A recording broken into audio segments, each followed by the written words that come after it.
Together, growing in faith, changing communities. Bangathunyiswe uJesu Kristo. Namhlanje thandwa zami ngifisa ukuba sibuke incwadi yesibili umpostoli Paul ayibhalele ibandla labaseKorinte chapter 12 verse 1 to verse 12 to verse 10. Kumelwe ukuba ngizibonge noma kungasizi.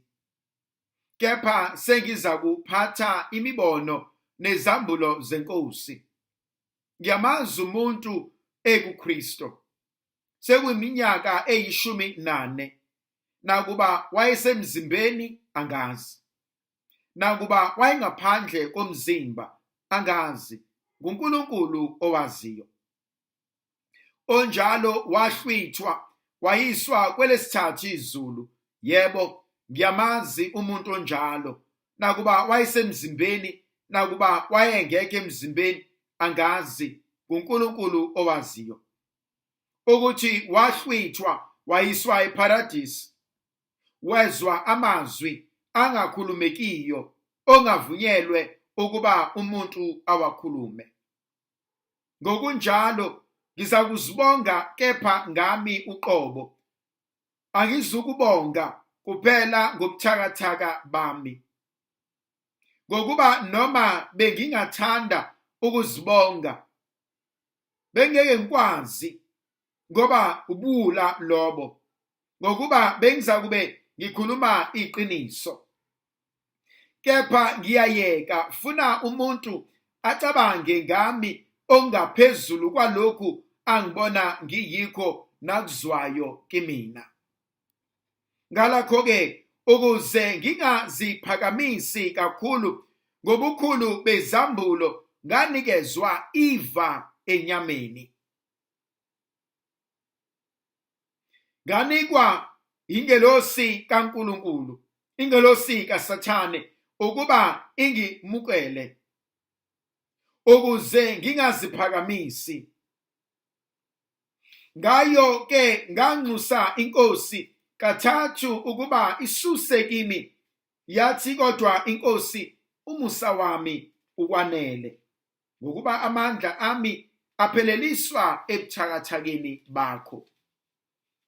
Ngakho-ke kunalokhu ngijabulela ukuzibonga ngobuthakathaka bami ukuze amandla kaKristo ahlale phezu kwami.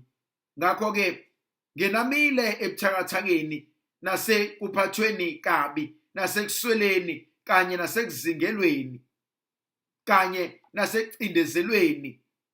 Ikhona amandla kaNkulunkulu eyakubonakaliswa. Thandwa zami, ngiyayithanda inkonzo uNkulunkulu asambulela yona. Uthi umpostoli Paul asikho isidingo, isizathu sokuba ngiziphakamise. Asikho isidingo sokuba ngifune intando yami. Uthi sengikwenze konke. Sengibonile imisebenzi eminingi. Kodwa namhlanje ngifuna ukuthobela intando kaNkulunkulu yokuthi konke engiyikho enginakho kungumusa kaNkulunkulu. Ngibabonile abantu bengenwa inkonzo yempakamo isidingo singekho. Ngibabonile abantu bebona imisebenzi emihle uNkulunkulu ayenzayo nayenzile. Sakhohlwa ukuthi konke engiyikho enginakho kungumusa kaNkulunkulu. Uthi namhlanje umpostoli Paul uthi sengikubone konke. Angikwazi ukuzigqajisa, angikwazi ukuziphakamisa, angikwazi ukuzenza ngcono. Ngoba uma ngikwenza konke lokhu abantu bazonaka mina. Bakhohlwe umusa kaNkulunkulu. abantu bazophakamisa mina bakhohlwe amandla kaNkulunkulu asebenza empilweni yami. Khona abantu uNkulunkulu ahleli olimini lwabo. Mabeke bakhuluma amazwi aphilisayo. Babeke bahuba into eduduzayo. Mabeke bakhuleka amazulu ayazamazama, baphila abantu bakaNkulunkulu. Khona abantu uNkulunkulu ahleli esandleni sabo, abakuthintayo kuba impumelelo. Asikho isidingo sokuba uNkulunkulu esekusebenzise kahle kanje bese uba nenkonzo yempakamo. Sengikwenze konke, bengimele ngibuyele kuNkulunkulu ngithi udumo namandla nobukhosi bungobakho. Khona umkhuleko wamaRoma engiwuthandayo uthi uduma libe kuyise benendodana nakumoya ocwebileyo. Njengoba kwakunjalo ekuqaleni, kuyoba njalo namanje, ngaso sonke isikhathi naphakade. Amen. Udumo belumswela ukuba libuyele kumnikaziyo. Uthi namhlanje umpostoli Paul, ukuze uNkulunkulu angigweme, angisize kule nkonzo yempakamo, uthi bheka wabeka iva enyameni. Ngamcela kwaze kwaba kathathu, ngathi Nkosi, susa leliva elisenyameni ngoba libhlungu.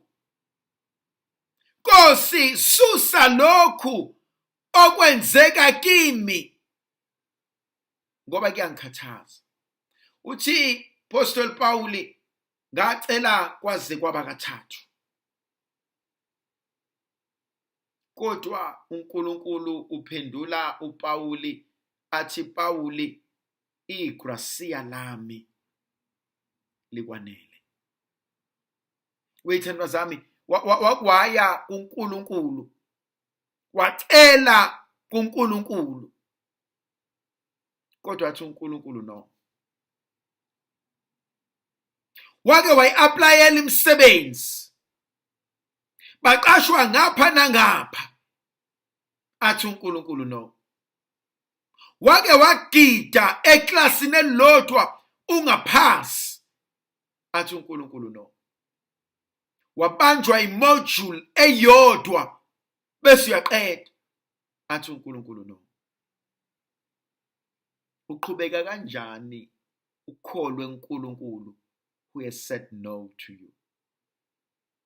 Nkosi, ngicela umntwana, kodwa wena njalo uphuphunyelwa isisu. Wena uzala ama-stillborns, awubambishe ukubamba. Qhubeka kanjani uhlale noNkulunkulu othi Nkosi, ngicela ukuthatha uNkulunkulu no. Athi igrasiya lami, athi likwanele. Athi igrasiya lami lizohlala nawe. Athi igrasiya lami lizokusiza. Apostle Paul uthi yodwa into engaqhosha ngayo, ubuze bami, ubuthakathaka bami. Ngimbona ethi ngiyambonga uNkulunkulu ngobuze bami ngoba uyangembatha.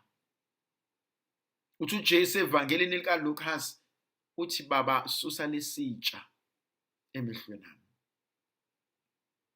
Angisakwazi ukusiphuza. Susa lesitsha. Athi uNkulunkulu, mfana wami, ngeke ngisisusa. Khona igaba empilweni la intando yami kumele ithobele intando kaNkulunkulu.